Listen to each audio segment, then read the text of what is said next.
Welcome to This Explainer. Today, we're diving into the power of thinking big, the story of Kabir. It's this profoundly moving story that honestly proves how just a fundamental shift in your mindset can completely rewrite your destiny. Seriously, if you've ever felt like your circumstances are just too difficult to overcome, you're gonna want to stick around for this. So let's think about this for a second. How exactly can a person with completely empty pockets build an empire? Well, to figure that out, we're exploring the life of a boy named Kabir. His story is basically a masterclass in resilience, and it kicks off in a very small village where he literally started with absolutely nothing. All right, part one, empty pockets, big dreams. Let's set the stage and look at the incredibly harsh reality Kabir was facing every single day, especially compared to the almost unbelievable size of his ambition. Physically, Kabir was destitute. We're talking empty pockets, holes in his shoes, and going to bed completely hungry most nights. But internally, he harbored this massive dream. He didn't just want to scrape by, he wanted to permanently alter his destiny and the destiny of his whole family.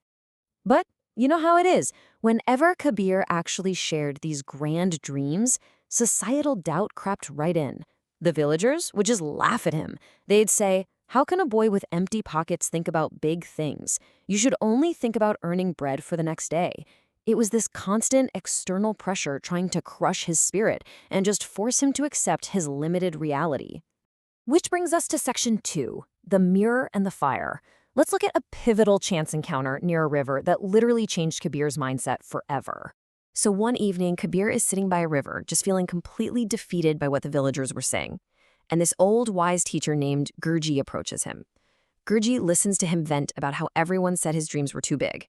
Then, Gurji just smiles, hands Kabir a mirror, and asks him, "Do you see the pain in your eyes?" I actually want you to pause and think about that for a second, just like Kabir did when he slowly nodded in agreement. But Guruji didn't stop there.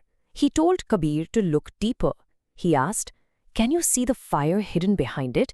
And when Kabir looked again, he felt something powerful staring back. Right there, beyond all his immediate suffering, was a spark. It was a hidden power he had completely overlooked. Guruji told him, "This fire is your belief. If you protect this fire, feed it with courage and discipline, it will light your path even in the darkest nights."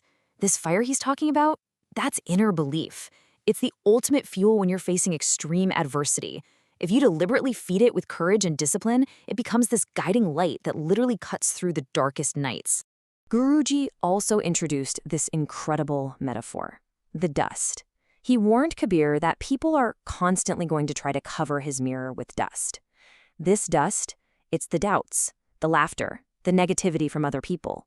It's kind of like imposter syndrome, or that loud external noise trying to make you believe you aren't enough. You have to actively clean that mirror every single day so you never forget your true potential. All right, section 3, cleaning the dust. Kabir took that message completely to heart. He transitioned right into action to transform that belief into reality. And we need to remember, Kabir's motivation wasn't about getting rich. It was about urgent survival. His mother was sick and needed medicine they just couldn't afford. His aging father was returning home empty-handed every single day after working under the scorching sun. Kabir knew, without a doubt, he had to do something drastic. Just think about his relentless routine. Mornings, he was at school. Evenings were spent washing glasses at a local tea shop. Weekends, he worked as a mechanic's helper just to learn practical skills. And at night, under this dim, flickering light, he studied with absolute laser focus. These were the exact, painful sacrifices required to keep his mirror clean. He read literally every book he could get his hands on, practiced his writing, learned from every single mistake, and sacrificed his sleep, his comfort, and sometimes even food. It just proves that real success takes a grueling daily commitment. Moving on to section 4, rewriting the story. Let's actually map out the compound effect of all that hard work. Because monumental success, it's a compounding process applied to human effort, not some overnight miracle. Look at this trajectory. Over the years, Kabir started with just a small mobile repair corner. By saving every single rupee, he managed to open a tiny electronics shop. He treated every customer with respect, reinvested those earnings, expanded to 3 shops, and ultimately, he launched his very own brand of mobile accessories. It's amazing. And talk about the ultimate vindication.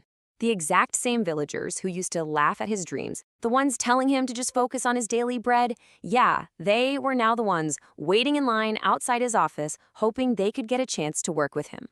But the real victory wasn't the business empire. The ultimate reward was saving his family. His mother's medical treatments became regular, and his aging father could finally rest and stop toiling in the fields. He successfully rewrote his family's destiny. Which brings us to our final section, your next chapter. I want to break the fourth wall here and speak directly to you. Years later, Guruji actually visited Kabir after all this success, and he delivered this profound realization.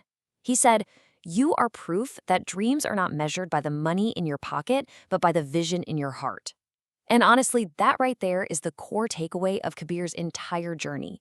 So, if you felt even a tiny spark of recognition today, do not ignore it. Your next chapter of success begins the precise moment you dare to think big. Find your fire and feed it. I'll leave you with this question. What is the one layer of dust you are going to wipe away from your mirror today?